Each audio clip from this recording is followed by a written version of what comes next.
It is a gorgeous day out here today. Beginning of April, the breeze is blowing, the sun is shining, the animals are doing their thing, fresh green grass, so it is a gorgeous day.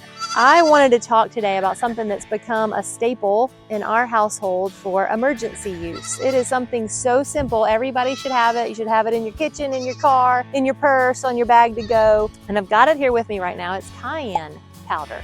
Just cayenne pepper powdered up. You might even have some already on your kitchen table or you use it to cook with. Cayenne powder is amazing when it comes to emergency uses. We had read about cayenne, studying herbalism, but had the chance to really test it out about a year ago. We had some baby animals, just like we have babies now. We have baby goat kids and baby lambs, but we had one mama that had twin girls, Catherine and Caitlin, and they were precious. And they seemed to be doing well, and then we went out one day and they were not doing well. They were not thriving. And James brought them inside and he said, they seem a little hopeless at this point.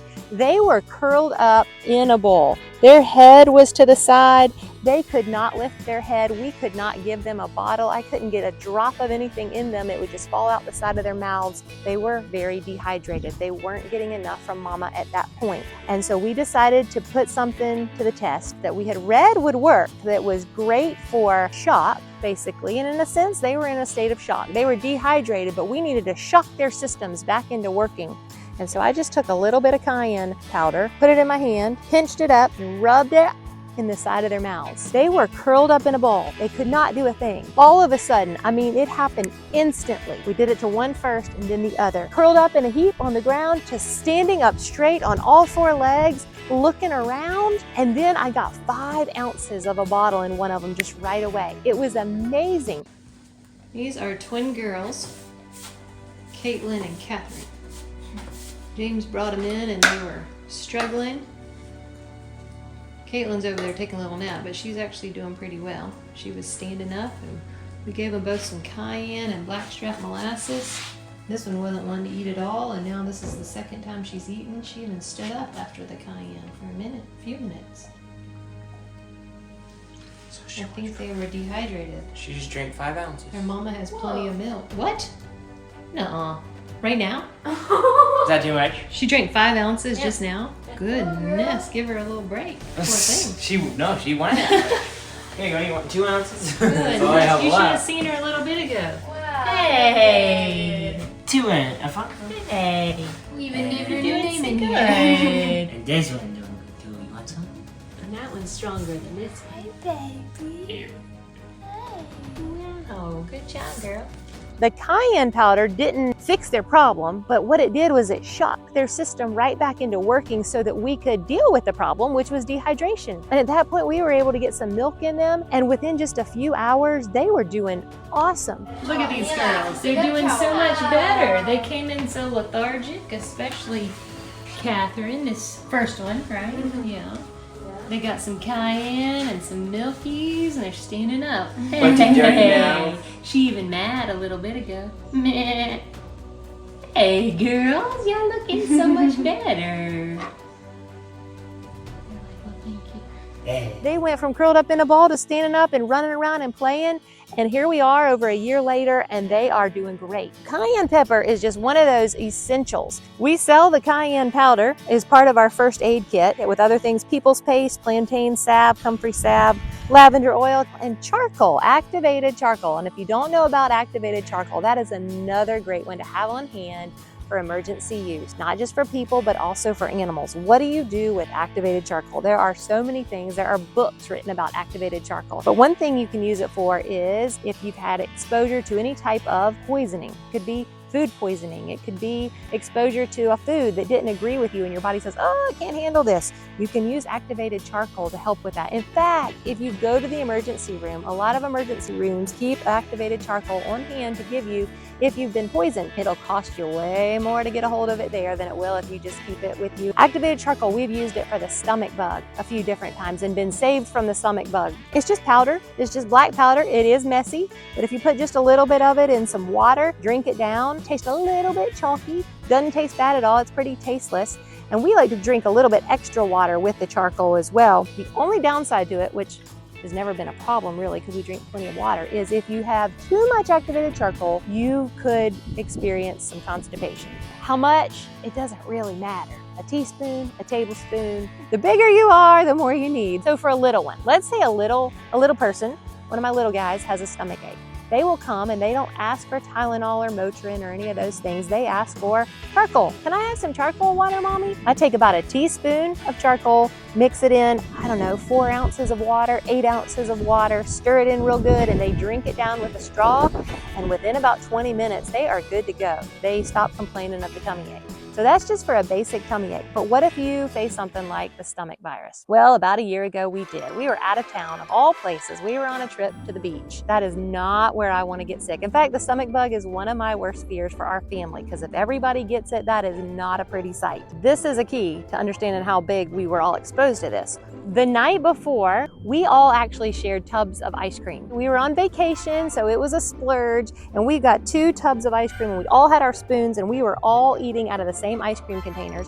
We had a couple of jugs of water, and we were all sharing out of the same water bottles. So we all ate the same thing the night before this daughter got the stomach bug. So we had all been exposed to this for sure, no doubt about it. Well, one of our little girls got the stomach bug, and she threw up during the night 3 times. I was up with her and I thought, oh no, I don't want to get this. So the first thing I did was go and put some charcoal powder. I put about probably 2 teaspoons in my big water bottle, drank it all down immediately, because I know that that activated charcoal will bind to the toxins that were potentially in my body if I'd been exposed to the stomach virus, and it'll take those right out. So I continued doing the activated charcoal for about 2 full days just to make sure I didn't get it. And I didn't get the stomach bug. When the other kids woke up the next morning, I started giving it to them. I took their water bottles and just dumped some charcoal in. Again, I didn't measure it. I actually had several of these with me, and I didn't even have a way to measure, so I just started dumping it in the water bottles. We don't want to get the stomach bug, and everybody's scared enough of the stomach bug.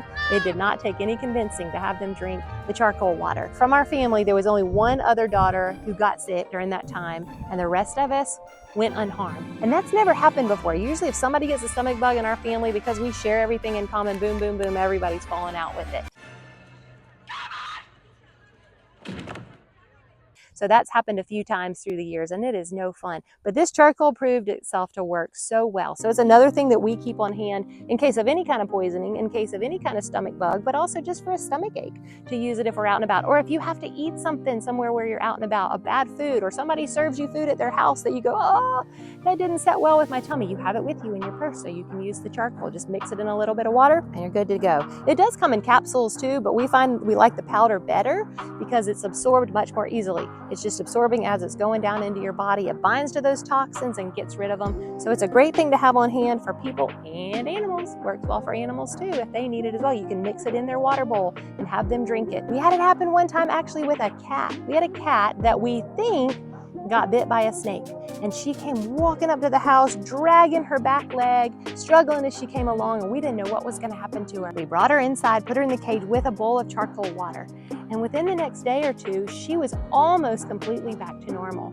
And we think that it must have been the charcoal that she consumed that got rid of those toxins out of her body, and within a few days, she was walking normally and everything was fine. We really didn't know if she was paralyzed in that leg or what had happened, but that was another neat animal story that we used with the charcoal, that we saw a dramatic difference from doing that. A quick note about charcoal. I had a really bad sting that I got last year.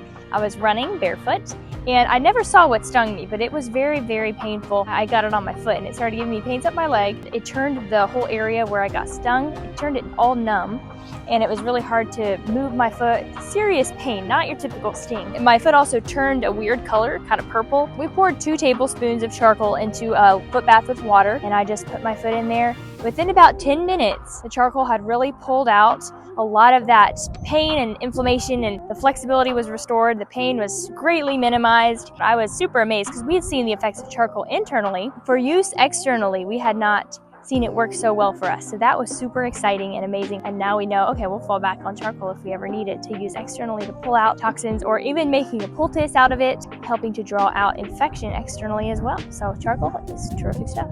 One of our other favorites is lavender. Lavender is one of those things we keep on our kitchen window ledge all the time because we inevitably get lots of stings around here. Wasp stings, bee stings, all that. Thankfully, littles don't get stung too often by wasps, but pretty incredible incredible what this stuff can do if a little kid or a big kid or an adult has been stung, especially by a wasp. Last year, one of our little guys came in. He just came in screaming, screaming, screaming. I didn't know what was wrong with him, but he started pointing to his tummy.